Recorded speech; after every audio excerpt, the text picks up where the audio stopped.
bikin hidup lebih baik.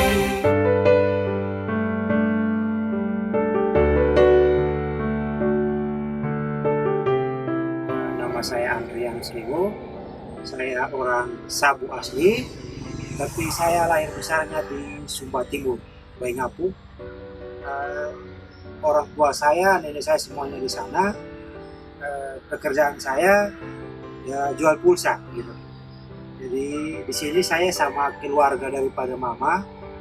Dan di tempat ini juga, ini bukan tempat pribadi, tapi tempat yang dipinjamkan orang untuk usaha.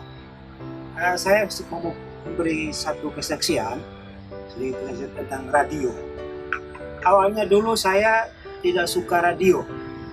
Saya orangnya senangnya nonton TV, memang lagu-lagu rohani, tapi saya lebih senang kalau di radio itu bukannya lagu-lagu lokal gitu. Terus di saat itu kalau beda dengan ibu saya senang di acara-acara rohani seperti Making Life Better. Terus ada beberapa lagu-lagu rohani, saya kadang tidak senang. Tapi saat saya senang nonton TV, mama bilang matikan TV, saya mau dengar ini gitu. Waktu itu saya dalam keadaan sakit, saya sakit lupus. Jadi saya memang senang dengar lagu, tapi saya lebih senangnya lewat HP gitu. Dengar lagu-lagu lewat HP. Saya tidak senang dengan radio. Karena kadang ada suara storing apa segala macam gitu. Dan setelah pagi-pagi mama biasa buka radio itu jam 5, ada acara Making Life Better, Pak Paulus Wiratno, dan ada lagu-lagu rohani. Di situ saya mendengar beberapa kesaksian yang diceritakan Pak Paulus Wiratno. Contohnya saya pernah mendengar tentang dulu saya kan divonis dokter tidak boleh takut minum obat, tidak boleh lagi minum obat kimia gitu. Terus saya pernah ikut persekutuan doa juga. Saya tidak boleh di situ di tempat persekutuan saya bahwa dia bilang tidak perlu obat. Tetapi ketika ada kesaksian Pak Paulus, kata waktu Pak Paulus Wiratno sakit, dia ke Singapura untuk berobat, untuk ambil obat gitu. Saya bilang ternyata Pak Paulus seorang pendeta juga, dia masih berobat gitu.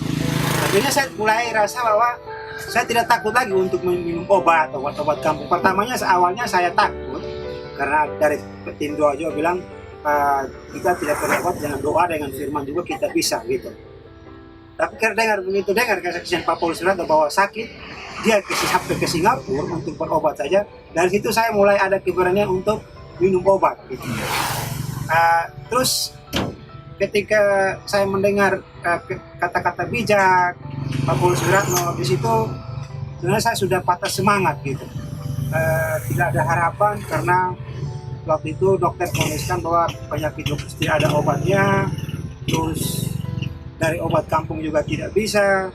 Dan setelah saya mendengar radio, kata-kata bijak, kesaksian yang dihadirkan dari Pak Paulus Wiratno, orang yang dihadirkan, di situ saya merasa bahwa sebenarnya masih ada suatu harapan hidup, yaitu ternyata masih ada harapan yang sangat besar, yaitu ada Tuhan. Jika kita menyerahkan diri, berharap penuh pada Tuhan, saya yakin di situ dengan beberapa firman-firman, kata-kata bijak bahwa sebenarnya itu sangat luar biasa begitu. Tuhan itu sungguh besar, sungguh luar biasa. Akhirnya dari situ saya sadar, saya harus berusaha, saya harus serahkan diri. Dulu saya anak yang arogan, gitu. Anak yang tidak pernah menghargai orang tua, bahkan hidupnya kacau. Dari kesaksian, satu kesaksian yang sangat bikin saya betul-betul sedih gitu, bikin saya terpukul. Saya dari kecil jujur saya ditinggalkan oleh ayah saya. Saya tidak pernah mengenal siapa ayah saya. Jadi saya sangat sedih sekali. Saya bahkan sampai dendam. Saya bilang kalau saya ketemu, saya pernah mencari ayah saya. Kalaupun dia mendengar kesaksian ini, saya akan membunuhnya karena dia jadi saya rusak. Gitu. Tapi setelah saya mendengar kesaksian ada tentang seorang anak yang ditinggalkan ayahnya, bahkan dibenci ibunya. Waktu itu saya dengar di kesaksian Pak Paulus Wiratno, Di situ saya sadar ternyata lebih baik kita memaafkan, karena tekanan batin yang luar biasa saya rasakan karena begitu kerinduan selama 30 tahun. Akhirnya saya mengampuni ayah saya.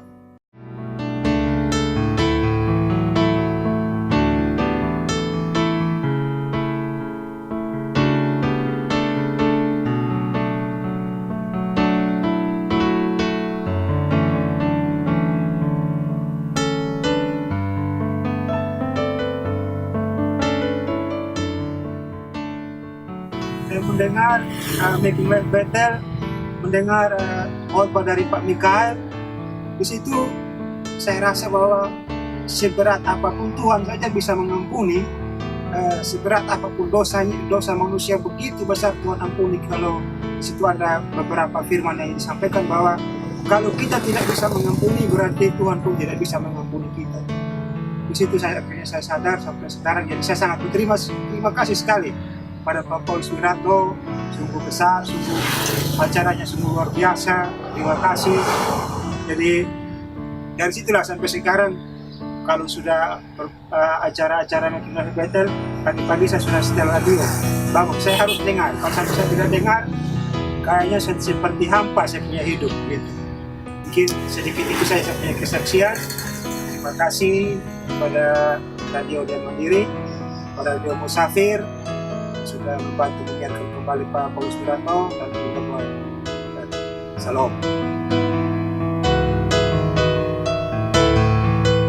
Saudara sedang menyaksikan program ini dan saya yakin saudara diberkati. Kalau saudara diberkati dan barangkali masih memerlukan bantuan doa dan konseling atau kesaksian, hubungi nomor telepon yang ada di bawah ini atau SMS atau email.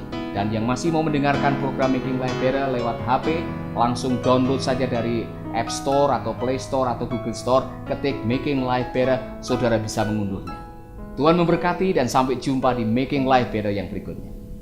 Amin.